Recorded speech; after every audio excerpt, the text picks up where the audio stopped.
If you're thinking you're struggling with self-sabotaging behaviors, I've got a perspective shift for you.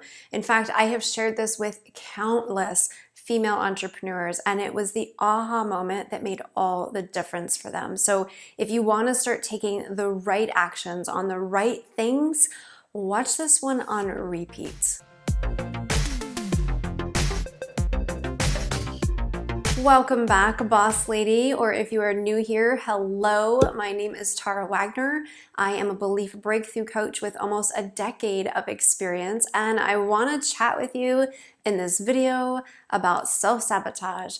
I hear women accusing themselves of this all the time, and worse, I hear women accusing each other of it all the time, and it literally pains me. And please make sure you watch to the very end of this video, because I not only want to offer you a perspective shift to chew on, but also explain to you why I think it's so important that we drop this whole self-sabotage thing from our vocabulary completely. Here's the deal.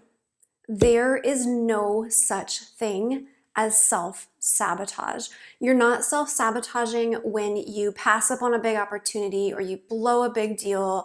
You're not self-sabotaging when you're dragging your feet, taking action on something. You're not self-sabotaging when you fall off the wagon. Neither your mind nor your body wants to sabotage you.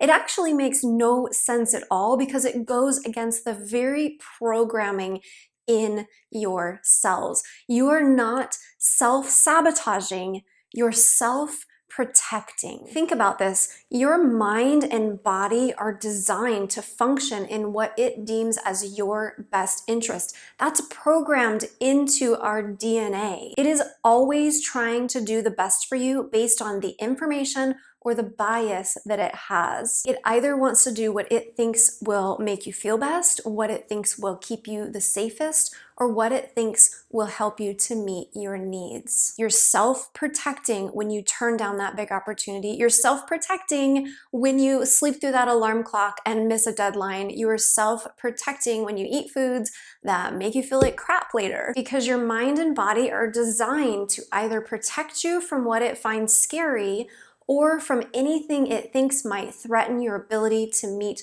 all of your needs, all of them. Let me give you an example. We have needs for things like safety and security. So getting up on stage, especially if you had a bad experience, can seem to threaten those needs. And so your mind, either consciously or unconsciously, will find a way to protect you and to protect your needs. Have you ever gotten sick or injured right before a big opportunity? If so, you know what I mean. Drop me a comment and let me know. Let me give you another example that I see all the time. We have needs for love and support, right? Legitimate human needs for love and support. But if you set a goal to do something, like let's say make more money than anyone you know has ever made, and you have a belief that that might threaten your ability to meet those needs for love and support. You think people might judge you, people might think that you're greedy, they might have all these opinions about you or reject you in some way. You're going to avoid the very thing that's going to help you to meet your goals out of a desire to protect those needs. Anytime we sense a threat to our needs, we will go into self-protective mode in order to avoid those threats. The same thing applies to your self-care, boss lady, which I know is a thing that we all struggle with.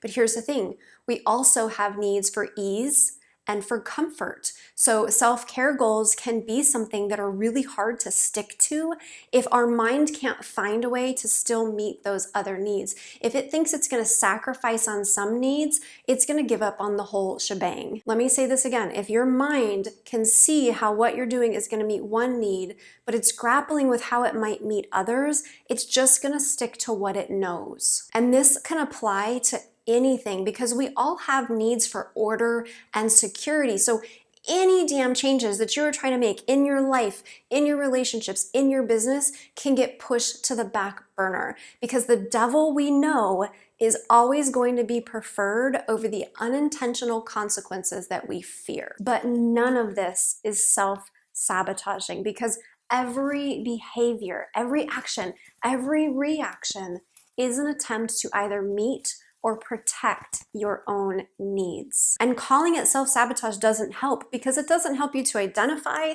listen to, or find ways of honoring those needs. Do you know what it does do? It makes us frustrated with ourselves.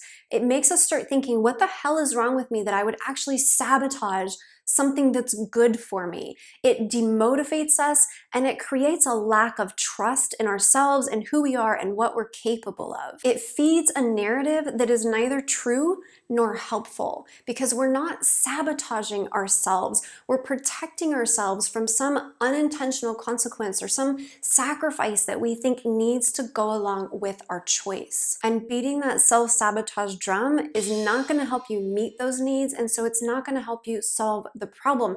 It's like looking at the fever instead of the infection. We can push and push and push against the symptoms, our actions, but the resistance isn't just going to go away. So what will help you solve this problem? First, stop accusing yourself of something you're not capable of doing and start calling it self-protection. This brings in self-forgiveness and compassion, and it naturally reorients your focus to the only thing that will help you solve the problem, which is your needs. Second, identify what those needs are, and then any fears or beliefs beneath them that might be influencing them. What are you worried you might have to give up to be successful at this goal? What have you always assumed would be necessary to make this happen? What have you always assumed was true or would go along with it, even if you don't like it? What are the thoughts telling you about what you really need? And what are some new ways that you can approach your goal or approach your desire in a way that also honors and meets those needs? If you want a little extra guidance with this process, grab my Bottlenecks to Breakthroughs training. It's free.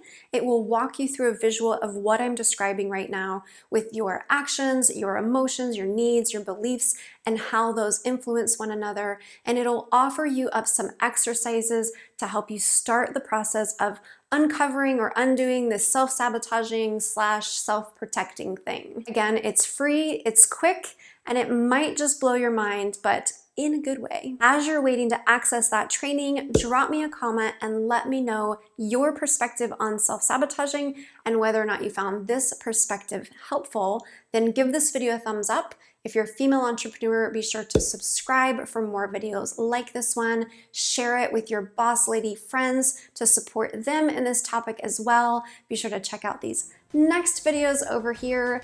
And thank you so much for watching. I will see you next time. I can see clearly now, the rain is gone. Or how about this one?